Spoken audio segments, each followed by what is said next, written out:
Good morning, New Vision Center. I'm Lezli Goodwin, Reverend Lezli Goodwin. I'm your associate minister.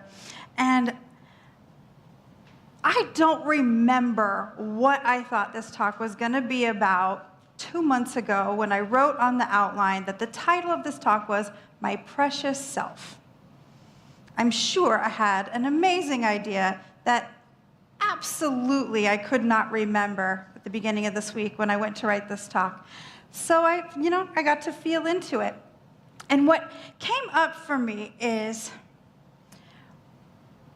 there's this thing we talk about all the time here. And really, it's shimmering out like that word as a prayer into the greater consciousness that we are all made in the likeness and image of that which brought us forth, right? We're all made in the likeness and image of this one infinite reality that created us. And here at New Vision Center, we like to say that that means that we are all already whole, complete, and perfect, exactly as we are in our inherent nature. That everything we could ever need is already embedded into our beingness, just ready to be invited forth.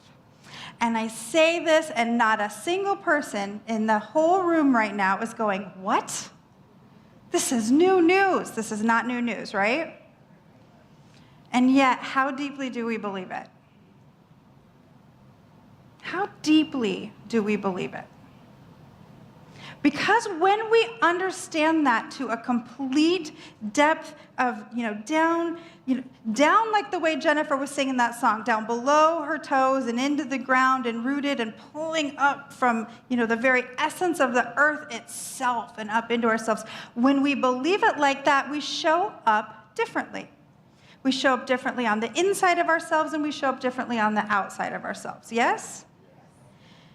And then we do, gosh, I wish I could do a moonwalk right now. Then we do the backslide. We're going to pretend like I'm a really good moonwalker. We do the backslide, right? And we catch ourselves maybe getting a little frustrated, maybe getting a little scared, maybe getting a little doubtful, maybe getting a lot doubtful. And it's always, always, to quote beloved Reverend Penny, who's a previous senior minister here, it's always a matter of faith. Or I would actually say it's a matter of truly understanding who we are, which is a lifelong job. I think we spend every day of our entire lives understanding it a little bit more and a little bit more and a little bit more, and getting to enjoy the fruits of that understanding. Because we resist it, right? Yes, I am one in the infinite oneness. I am one in the wholeness of God. And then there's, the little things that pipe up about, but isn't that a little greedy and a little selfish and a little thinking big of ourselves? Don't you just think you're fancy walking around thinking like you're God? That's a common insult in our culture. He thinks he's God's gift. Yeah. Good for him. He gets it. We resist it, and we play this game of I believe it, kinda. I believe it, mostly. I believe it, except when I don't. And so our theme this year is every path leads home. And for me, one of the definitions of home is a complete understanding at the core of my nature. I am only of God. I am only of God. There's nothing else to be made of. So I can't be God and some other stuff. And that all of God is available to me. Because, as I like to say, God is not pie. It's not you get a slice and you get a slice and you get a slice and I get my little slice of God and I better pace myself because if I eat all my God pie, then I will run out. We cannot run out. It's infinite. It's infinite. So if that's a home I'm trying to get to, we have all of these paths we can walk and so many more. These are ones that came up at the beginning of the year that we keep returning to. The ones we're going to focus in on today are self-acceptance and communion. Communion being coming together in conscious union with my spiritual truth, with the divinity within. When we lean into those, here's the question that I pose.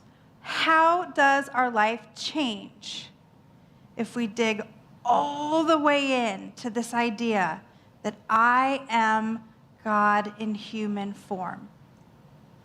That all of God is available to me, and that there's nothing in me inherently blocking my way. How do we show up differently? Dramatic pause.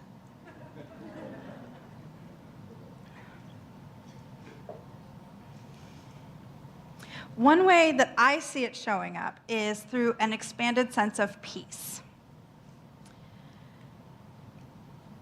The things that can run our life are questions. Perhaps you've had some of these that have wandered through your mind at various times. What if I fail? What if it sucks? What if I lose? What if I can't do it? What if I don't know how? What if I choose wrong? What if I screw it up? What if I lose? What if they don't like me? What if I'm wrong? What if it's all wrong? What if everything is wrong? And when we get stuck in that, we freeze on the inside of ourselves.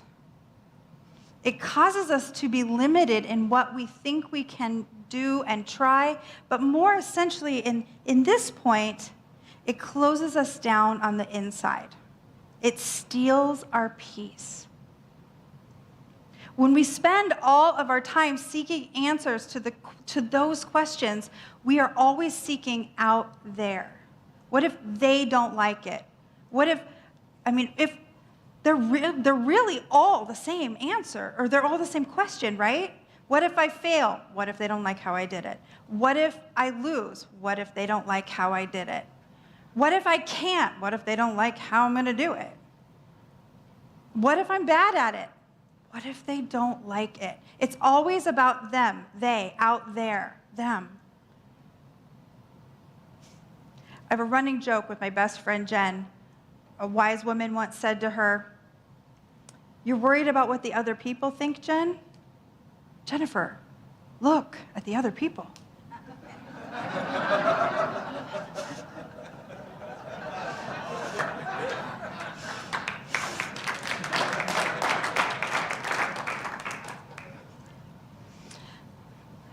Amit Ray, an author of, among other books, one of my favorites, Nonviolence, The Transformative Power, he wrote, "When you know the knower within, you don't need to know further. When you know the mediator within, you don't need to mediate further." Knowing that within us is already the wisdom of the divine leads us to stop seeking the answers out there and the validation out there and the people out there to tell us that we're on the right track. And it leads us to turn within to that, we love to call it the still small voice. Sometimes it's the loud, bossy voice within. But only if we really are leaning into this idea, feeling into this idea of God as the voice within, as that one infinite reality, as the voice within, are we able to prioritize the voice within over the opinions of everybody else. The song said, "Make it up as you go." That's all we're all really doing. We're pretending like there's a plan. What number of plan are you on now? I think I'm on my 4th career at least. 2nd marriage. We all go through what we think is the answer over and over, and it shifts and it changes, and we shift and we change. And what if that's good? What if that's literally walking out God creativity as ourselves, and we can trust it, and we can believe that it is inherently right for us? What if? How different does that feel on the inside? That voice, people will ask me, "But Reverend Lezli," I can hear you. You're thinking it really powerfully at me right now. But Reverend Lezli, how do I know if it's that voice and not my ego or my fear speaking? It's because that voice always tells you things like this. You are already enough. You are already doing enough. You are good. You already have what you need. You can rest. There's no need to hustle. There's no need to push. Work as the inspiration strikes, and then rest. There's a voice constantly telling you things like that on the inside of yourself. Are you listening? Are you listening? And are you obeying it? It will never be louder than the voices out here until we choose to turn it up and tune it out. I'm going to say that again because it's important.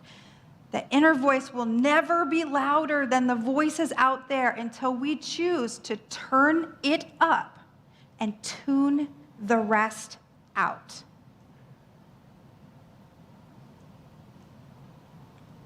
It's a choice. It's a choice that's available to all of us every minute of every day. And it's a choice to prioritize that process.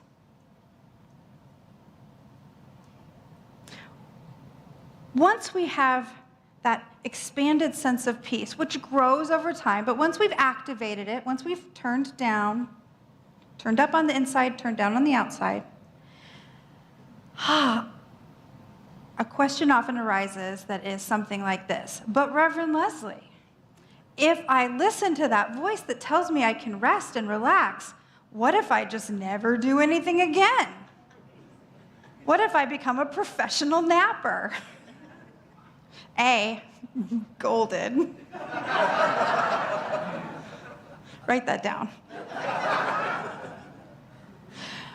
But the truth is, we are all creative beings. As part of being that divine walking itself out, we're inherently creative beings, and it is the nature of the universe to want to create, right?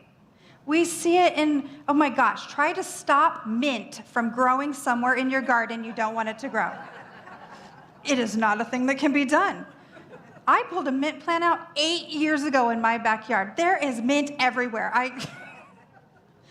The universe lives to create. It is inherently creative. We don't need to push ourselves to hustle harder.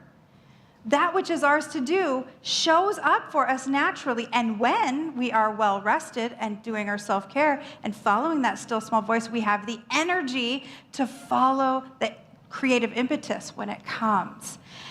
But we can bump into one more thing along the way there, and that is, here comes the voice again from the outside. I'm being told to create this thing. What if I create it wrong? What if they don't like it? Oh, how is this back? We turned it down in the last step. Oh, it's so like humans. Have a thought pop up again, isn't it?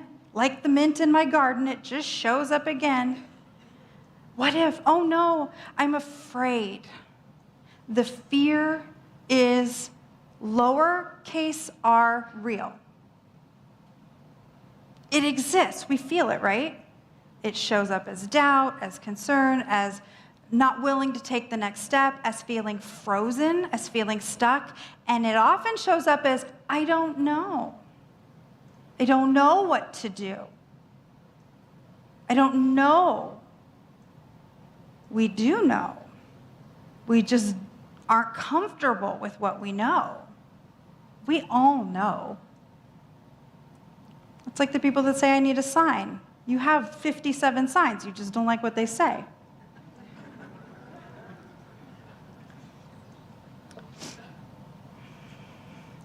We're already whole, complete, and perfect. We already know what we want.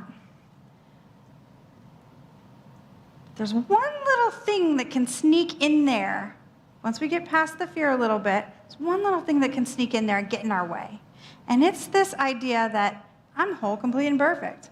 I don't have to do anything. I don't even have to be nice. I don't have to shift my behavior or be more kind and loving. I don't have to do anything. Reverend Karen told me, like 3 weeks in a row, I'm whole, complete, and perfect. I heard it. So I don't have to look at my behavior at all, right? I was talking with Rhonda before service about this, and she about cracked me up when she busted into a version of our current closing song by singing, I am a brat, I am a brat in this world. Cracked me up. Ever catch yourself kind of feeling that way? It's okay, I don't expect you to raise your hand. I've had the thought, and I've heard people say it about Science of Mind, about New Vision Center, and about religious science, that the thing with religious science is you don't even have to be a good person. Needle scratch on the record. No, that is not what it says. It says you are already inherently a good person. Inherently, keyword, meaning it's seeded into you to be good, kind, loving, generous, powerful, creative. It's already in you, but we have to walk it out. We have to walk it out. Being afraid gets in the way of walking it out. Being afraid keeps us stuck in our rant. Do you have an inner rant? I have an inner rant. It shows up sometimes. The author Julia Woodman said, if you know who you are, then your ego feels safe instead of fearful and is more open to exploration. If you know who you are, the rah feels safe enough to right? Like a crabby toddler who skipped their nap. We have to sing them the lullaby of you are already enough, to calm it down on the inside of ourselves enough that the truth of us can shine brighter. The film director, Kevin Smith, recently spent some time in inpatient mental health care, and he's talking about it a lot, which I think is amazing. You might know him. He is the creator of movies like Dogma, Clerks, Mallrats. And he is a profound atheist and would disagree with 98% of what I'm saying right now. But I'm going to talk about him anyway because what he had to say so fit this message. He was talking about this idea that when you're stuck in what you think in your human brain, you're stuck. The way he put it was this. He said, most of our thoughts are negative because we mostly think negatively about ourselves. And when that's what we think of ourselves and our thoughts are negative, what shows up?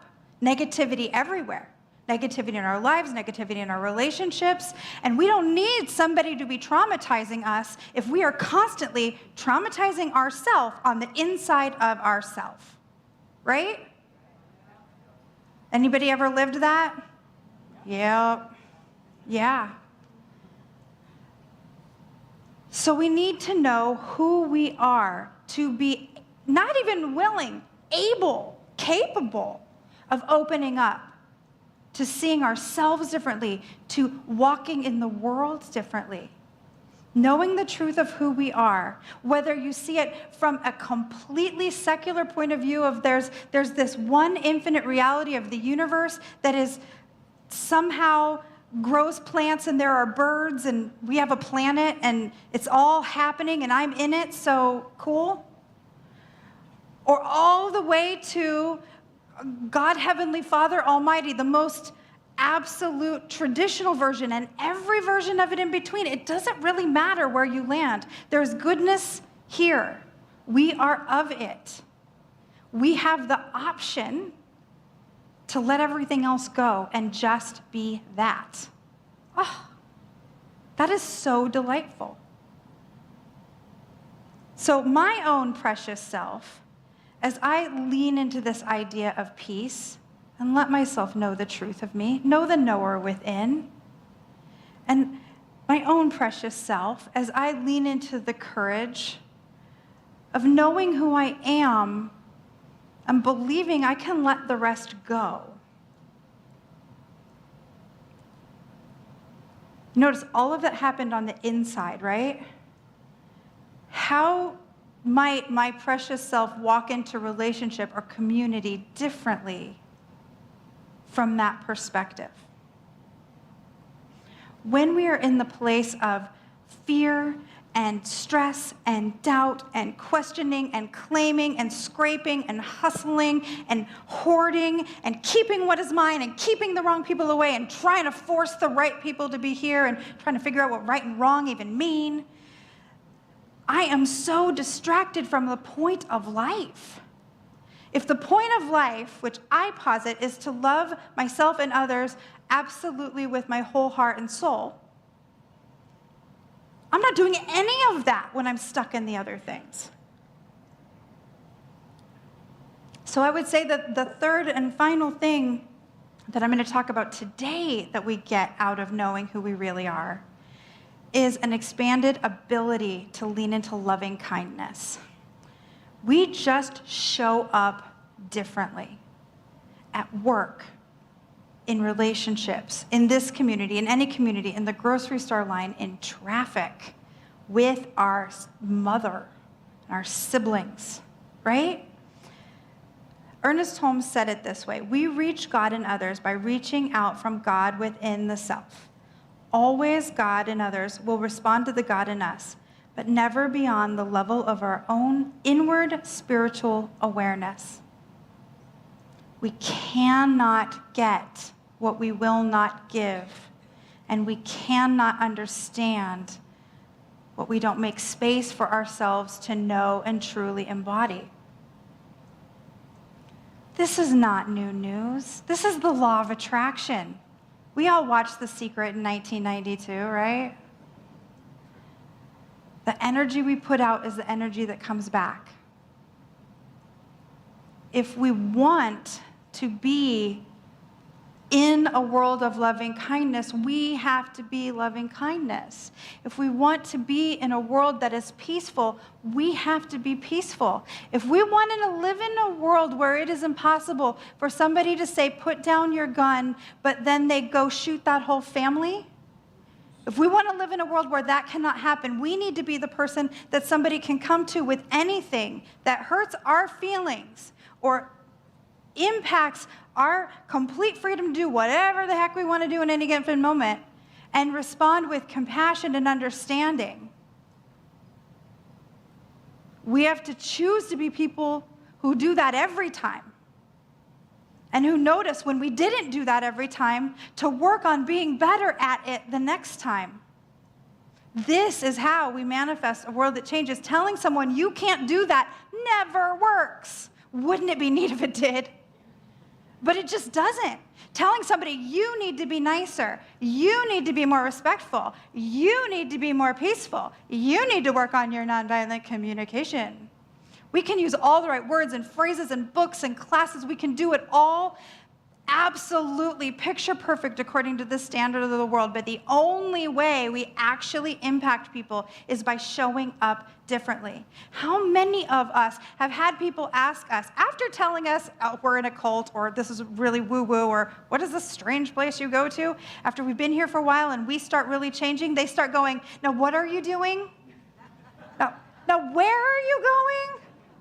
Because you seem happy now, and I'm confused. When I was getting divorced, my now ex-husband said he was absolutely adamant that he would never come here. And mid-divorce, he did the thing that people do where they decide, I want to get back together. And he was like, I'll even go to your weird church. It seems nice.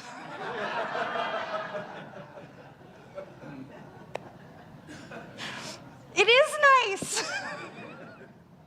And, you know, he never actually came, but he was willing to consider it because he could see that I was changing in ways that he could recognize are good. We inherently change when we decide to. We can't have what we won't accept. But when we accept it, we can have it everywhere. Everywhere. Oh, it's so good. So Here's the conclusion. If you didn't get it, I think you probably got it, but I'll tell you again in case you didn't get it. You are of God. You are only of God. And the more you believe that, the better life gets. And so you're called to action. You know, in ministerial school, they tell us never end a talk without a call to action. Here's your call to action. Go live it. Go live it in every possible, conceivable way. Go live being God and watch it get amazing. And so it is.